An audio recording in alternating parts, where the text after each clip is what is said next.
Friends, இன்றைக்கி வந்து பன்னீர் ரோஸை வந்து நல்லா வாஷ் பண்ணி எடுத்துக்கலாம். தண்ணியில் போட்டு வாஷ் பண்ணி எடுத்துகிட்டு நம்ம வந்து இப்போ ரோஸ் வாட்டர் ஹைட்ராஷில் தான் பண்ண போகிறோம்.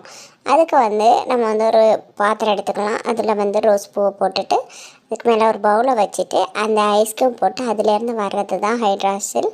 இந்த தண்ணி வந்து ரொம்ப நாளைக்கு கெடாமல் இருக்கும். ரோஸ் வாட்டர்னாலே மூஞ்சிக்கு தான் யூஸ் பண்ணுவாங்க. ஃபேஸ் நல்லா க்ளோயிங்காக இருக்கும். காலையிலேயே நைட்டே இது யூஸ் பண்ணலாம், ஸ்ப்ரே பண்ணிக்கலாம். இப்போ வந்து நான் ஹைட்ராசில் ரெடி பண்ணிகிட்ருக்கேன். இப்போ பாருங்கள் எவ்வளோ வாட்டர் வந்திருக்குன்றதை நம்ம பார்க்கலாம். நான் வந்து ஒரு 1/2 kg ஃப்ளவர் போட்டிருக்கேன். உங்களுக்கும் இதே மாதிரி ஹைட்ராசில் வேணும்னா நம்மள்கிட்ட காண்டாக்ட் பண்ணுங்கள். இல்லைன்னா நீங்களே இதே மாதிரி பண்ணுவீங்கன்னா இதே வேறு சேம் மெத்தடை யூஸ் பண்ணி இந்த ஹைட்ராசிலை ரெடி பண்ணிக்கோங்க.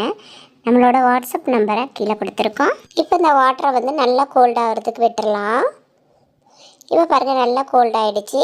இதை வந்து நான் வந்து ஃபில்ட்ரு பண்ணிவிட்டு ஒரு பாட்டிலில் ஊற்ற போகிறேன், ஸ்ப்ரே பாட்டிலில். இப்போ பாருங்கள் ஸ்ப்ரே பாட்டிலில் ஊற்றி வச்சா தான் நமக்கு யூஸ் பண்ணுறதுக்கு ஈஸியாக இருக்கும். நம்ம சூப்பரான ரோஸ் வாட்டர் ஹைட்ராசில் ரெடி ஆகிடுச்சு.